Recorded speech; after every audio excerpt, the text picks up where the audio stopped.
বিপদ বাড়ছে ক্যাস্টর, ঠাঁই হতে চলেছে আবার তিহারে। আপনারা দেখেছেন আপত্তিকর মন্তব্য করার জন্য শর্মিষ্ঠা পালুনিকে গ্রেপ্তার হতে হয়েছে।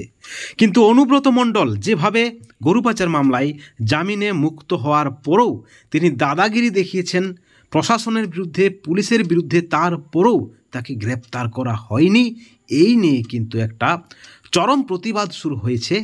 অনুব্রতকে আবার গ্রেপ্তার করে তিহারে পাঠানোর দাবি রাখা হচ্ছে বঙ্গ বিজেপির পক্ষ থেকে। অত্যন্ত বড় খবর, ব্রেকিং নিউজ।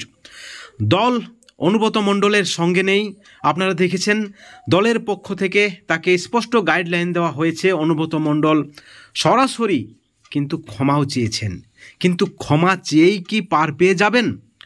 তাকে বোলপুর থানায় হাজিরা দেওয়ার কথা বলা হলেও তিনি হাজিরা এড়িয়েছেন এবং তার ফলে আরও বিপদ বাড়ছে। শর্মিষ্ঠা পালুনি গ্রেপ্তার হওয়ার পরেই শুধু রাজ্য নয়, সারা দেশে তাকে গ্রেপ্তারের প্রতিবাদের ঝড় উঠেছে এবং তারপরেই দেখা যাচ্ছে যে তৃণমূলের সাংসদ সায়নী ঘোষকেও গ্রেপ্তারির দাবি উঠছে। কারণ সায়নী ঘোষ যেভাবে শিবলিঙ্গের অপমান করেছেন, তিনি যে পোস্ট করেছিলেন সেই পোস্ট কিন্তু এখনও রয়েছে এবং সেই পোস্টকে ঘিরেই সায়নীর বিরুদ্ধে কেন পদক্ষেপ নিচ্ছে না মমতার পুলিশ, রাজ্যের পুলিশ, সেই নিয়ে কিন্তু একটা চরম প্রতিবাদ শুরু হয়েছে বিজেপির মধ্য থেকে। অর্থাৎ একদিকে অনুব্রত মণ্ডলকে তার বেল বা জামিন খারিজ করে তিহারে পাঠানোর একটা যেমন প্রতিবাদ শুরু হচ্ছে, ঠিক অপরদিকে সায়নী ঘোষকেও গ্রেপ্তারির দাবি করা হচ্ছে। বন্ধুগণ, আপনারা দেখেছেন কলকাতাতে অমিত শাহ এসেছেন এবং তারপরেই তিনি যা বার্তা দিয়েছেন, অত্যন্ত গুরুত্বপূর্ণ বার্তা। রাজ্যের প্রশাসন, রাজ্য সরকার চরমভাবে ব্যর্থ রাজ্য চালাতে এবং শুধুমাত্র একটি বিশেষ সম্প্রদায়কে সুযোগ দেওয়া হচ্ছে এবং তাদের জন্য পুলিশ প্রশাসন, এমনটাই কিন্তু আকারে ইঙ্গিতে বুঝিয়ে দিয়েছেন অমিত শাহ।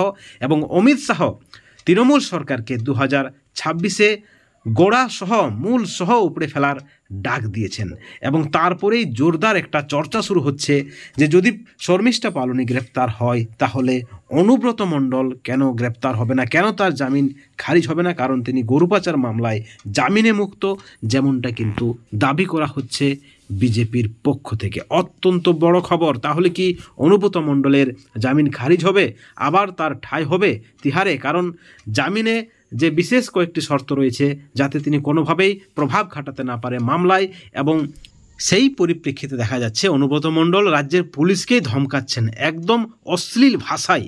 তা কিন্তু ইতিমধ্যেই ভাইরাল হয়েছে, আপনারা দেখেছেন। চরম অস্বস্তিতে পড়ে গেছে রাজ্যের শাসক দল এবং কোথাও না কোথাও চরম বিপদে অনুব্রত মণ্ডল, কারণ দল তার দিক থেকে মুখ ঘুরিয়ে নিচ্ছে। এমত অবস্থায় একটাই প্রশ্ন, তাহলে কি আবার অনুব্রত মণ্ডলের ঠাঁই হবে তিহার জেলে?